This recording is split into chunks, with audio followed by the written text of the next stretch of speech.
그래서 영어를 못 하시는 거예요. 그냥 내가 가만히 집어넣고 싶다. 그 지식이 머릿속에 들어가요? 안 들어가죠. 어떻게 들어가겠어요? 그 사람하고 자꾸 얘기를 해봐야 들어갈 거 아니에요. 안녕하십니까. 서울대학교 영어교육과에서 학생들을 지도하고 있는 이병민 교수입니다. 반갑습니다. 학술적으로 언어 능력을 타고난 사람이 있느냐 이렇게는 확실하게는 말하기는 좀 어려운 것 같아요. 언어 능력이라고 하는 것은 본성이기 때문에 우리가 걷는 것을 뭐 잘하는 사람이 있냐 못하는 사람이 있냐 이렇게는 질문하지 않잖아요. 선수냐 무슨 경보 선수냐 이렇게는 얘기할 수 있겠지만은 걷는 것은 인간의 본성이기 때문에 누구나 다 하는 것처럼 언어를 하는 것도 인간의 본성이라고 우리는 보거든요. 그러나 이제 그 후에 살면서 환경에서 글을 많이 읽었다든지 말을 하는 훈련을 많이 했다든지 그런 경험을 많이 해본 사람이라면 그거는 경험 때문에 말을 뭐 논리적으로 좀 더 잘한다든지 뭐 이런 차이는 있을 수는 있겠지만 생물학적으로 그런 능력을 타고나느냐 그렇지 않다고 말할 것 같아요. 그 언어와 관련해서는 사실은 성격적인 측면 이런 것들이 더 중요한 역할을 하거든요. 그래서 결국은 영어에 얼마만큼 노출이 됐는가 이런 것이 결정적인 요인이지 자꾸 그거를 저 사람은 그런 능력을 타고났어 이렇게 보면 사실 해결 방법이 없잖아요. 타일러나 뭐 다니엘 같은 사람은 생물학적으로 뭐 그런 아주 특별한 능력을 타고난 사람이라서 잘하는 사람이고 다른 사람은 그렇지 않아서 못하는가 그런 식의 저는 설명보다는 도대체 그 사람은 뭘 했느냐 이거지.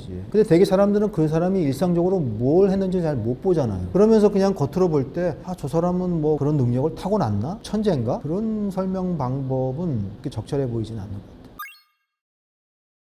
글을 읽고 쓰는 것은 우리가 그걸 문해력이라고 표현해요. 문해력. 그건 언어라고 안 해요. 언어와 매우 유사하지만 랭귀지 스킬이라고는 잘 안 해요. 말은 상대방이 소리를 낸 거를 내가 귀로 알아듣고 그리고 내가 또 말을 하는 거잖아요. 그러면 글을 읽는 것은 내가 눈으로 그거를 보고 아는 거잖아요. 말과 문해력은 정보가 들어오는 루트가 다른 거예요. 그러니까 귀로 들어오는 정보와 눈으로 들어오는 정보는 일단 들어오는 정보가 다른 거예요. 그러니까 우리가 글을 잘 읽고 싶으면 눈으로 들어오는 정보를 빨리 처리해야 되는 거예요. 내가 말을 잘하고 싶으면 소리로 들어오는 정보를 빨리 처리할 줄 알아야 돼요. 그러니까 예를 들어서 누가 The sound is very beautiful 이랬잖아요. 말로 한 거 아니에요. 그러면 그 소리니까 귀로 알아들어야 할 거 아니에요. 귀로 일단 정보가 들어와서 그것이 귀를 통해서 뇌로 가가지고 이것이 저 사람이 The sound is very beautiful 그러면 The sound is very beautiful이라고 하는 것을 만약에 그림으로 표시해 보면은 소리라고 하는 것은 경계가 불분명해요. 예를 들어서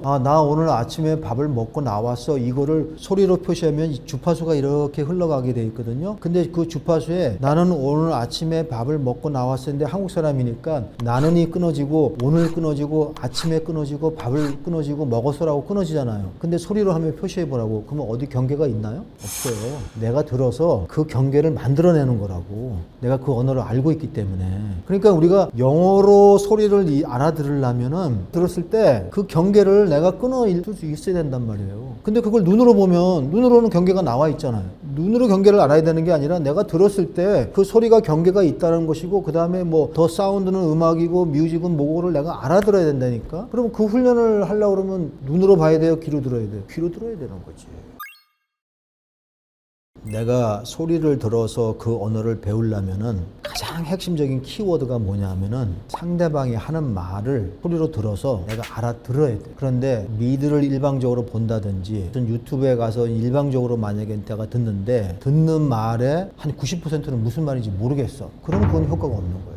그 영어 교육에서 가장 핵심적으로 강조하는 게 뭐냐면 사람과 사람이 만나서 상호작용을 할 때 그때 언어 습득이 가장 잘 된다고 얘기해요.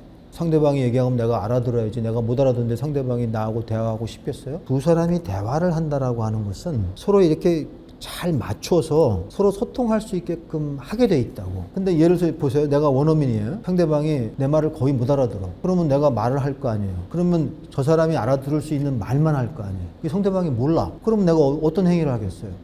뭐 햄버거 그림도 이렇게 표현해 놓고 이렇게 하면서 You like 햄버거, you know 맥도날드 뭐 이러면서 막 이해하려고 시킬 거 아니에요. 그러면서 그 상대방은 이 사람이 하는 말을 자꾸 귀로 들어서 무슨 말인지를 이해하려고 한다고. 그런데 테이프를 듣는다든지 유튜브를 일방적으로 본다든지 그런 과정이 있어요, 없어요? 거기 없잖아. 없으니까 이 사람은 거기서 자기가 알고 있는 것만 알게 된다고. 저도 대학 졸업하고 유학을 갔으니까 영어가 잘 안 됐죠. 그리고 한국에서 영어를 그렇게 들어볼 기회가 별로 없으니까. 그러니까 소리를 듣는다고 했는데 소리를 듣고 이해한다라는 것은 뭘 알아들어야 돼요? 기본적으로 단어를 알아들어야 되는 거죠. 그러니까 일단은 소리로 그 단어를 알아들어야 되는 거예요. I love you 하면은 어떤 사람이 I love you라고 이렇게 끊어주는 게 아니거든요. 말할 때 I love you 하면은 그게 어디서 끊겨요? 그러니까 내가 들어서 I love you라는 단어가 있는지를 알아야 돼. 첫 번째. 두 번째는 영어라는 것이 단어의 조합이잖아요. I love you 할 때하고 you love me 할 때하고 다르잖아요. 그러면 다른 것은 뭐냐면 단어와 단어를 조합하는 규칙이 다른 거잖아요. 그럼 그거를 소리의 특징이 뭐냐면 소리가 이렇게 흘러가잖아요. 지금 소리라고 하는 것은 물리적으로 여기서부터 소리가 나오기 시작하면 이게 쭉 흘러가는 거야. 내가 소리를 감아서 다시 되돌려 가지고 그게 무슨 소리인지를 내가 알아들을 수가 없잖아요. 소리는 이렇게 소리가 흘러나올 때 내가 그 소리에 따라서 내 머릿속에서 그 순서대로 처리가 돼야 되는 거야. 동시에. 근데 예전에 만약에 무슨 듣기 시험을 본다든지 토플 시험을 볼 때 갑자기 듣다가 무슨 말인지를 내가 못 알아들어 가지고 갑자기 머릿속에서 계속 그 표현 생각을 하고 있는 거예요. 그러면 소리는 계속 흘러나올 거 아니에요. 그럼 내가 계속 흘러나오는 소리는 이미 놓친 거죠. 그러면 못 알아듣는 게 되잖아요.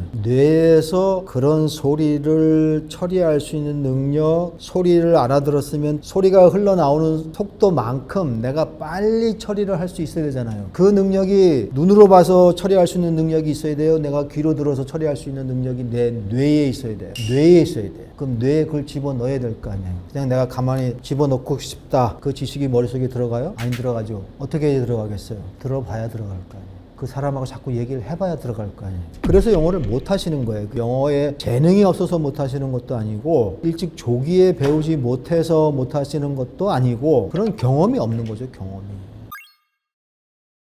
내 능력에 너무 버거운 걸 하지 마시라는 거예요. 이해할 수 있는 언어 입력이 나한테 들어오면 그게 습득에 영어 능력을 기르는데 가장 기여를 많이 한다는 게 핵심이에요. 그러니까 뭐냐면 내가 읽기를 잘하고 싶으면 이해할 수 있는 읽기가 많이 들어오는 것. 내가 영어 듣기를 잘하고 싶으면 영어를 들어서 이해할 수 있는 내용을 많이 갖는 것. 이게 핵심이라는 거예요. 그러니까 예를 들어서 내가 읽기를 잘하고 싶다. 그러면 내가 책을 읽었는데 그게 너무 잘 이해가 돼. 그런 책을 많이 읽으시라 이런 뜻이에요. 그러면 내가 읽기 능력이 는다는 거예요. 내가 영어 듣기 능력을 기르고 싶은데 영어를 많이 들어봤는데 잘 이해가 돼. 잘 이해가 되지만 자기가 알고 있는 것보다 조금 높은 거. 많이 높은 건 안 돼. 산을 올라가려고 하는데 나는 맨날 동네 산만 왔다 갔다 하는데 내가 에베레스트 산을 가보고 싶어요. 갈 수 있다고 생각돼요? 못 가는 거지. 내가 동네 산만 왔다 갔다 하는 사람이라면 그 다음에 어디를 가봐야 되겠어요? 조금 높은 산. 그 다음에 조금 높은 산. 그래야지 내가 갈 수 있는 거지. 영어를 내가 듣고 싶은데 내가 비록 대학을 졸업했고 뭐 나이가 뭐 했고 영어를 많이 했는데 내가 영어를 듣고 말해본 경험은 거의 없어. 그러면 어떻게 해야 되겠어요? 정말 쉬운 거, 초등학생이 볼 수 있는 거부터 하시라 이거예요. 그랬더니 들리면 어떤 느낌이 들겠어요? 재밌지. 그래 들리네? 그럼 또 해볼까? 그게 쌓이면 나중에 1년 지나고 2년 지나고 3년 지나면 영어를 잘하게 돼 있지. 되게 이제 한국 사람들이 영어를 해보고 싶어 하잖아요. 영어의 여정을 떠나는 거예요. 너무 단기적으로 생각하지 마시라는 거예요. 남의 나라 언어를 배운다는 것은 사실 어떻게 보면 그 문화의 총체적인 것을 배우는 거거든요. 이해하는 것이고 그런 부분에서는 그 여정을 너무 급하게 생각하시지도 말고 너무 단기간에 모든 것을 이룰 것이라고 생각하지도 마시라는 거예요. 그건 그냥 끊임없이 가는 것이고 제가 드리는 말씀이 한국에서 영어 배우는 거 그건 그냥 평생 가는 거예요. 조금씩 나아지는 것이고 한 번에 나아지지도 않고 제가 그래서 한번 그 미국 유학 그 7년 동안의 경험에서 저도 영어를 이제 배우면서 느끼는 거예요. 이게 그 영어 능력이라는 게 이렇게 쭉 이렇게 성장하는 게 아니라 약간 계단처럼 성장한다. 이거 어떨 때는 뭔가 잘하는 것 같은데 또 이렇게 그냥 정체되어 있는 상황이 있어요. 순간이. 그게 쭉 가다가도 또 어느 순간에 보면 이렇게 또 이렇게 점핑해 있는 걸 내가 느끼거든요. 그래서 인간의 능력, 언어 능력이 이렇게 쭉 이렇게 그게 리니어하게 성장하는 것이 아니라 약간 계단식으로 성장하는 게 있어서 그 과정을 즐기시면은 누구나 나이에 관계없이 영어를 자기가 만족할 만큼 하실 수 있다. 저는 그 말씀을 꼭 드리고 싶습니다.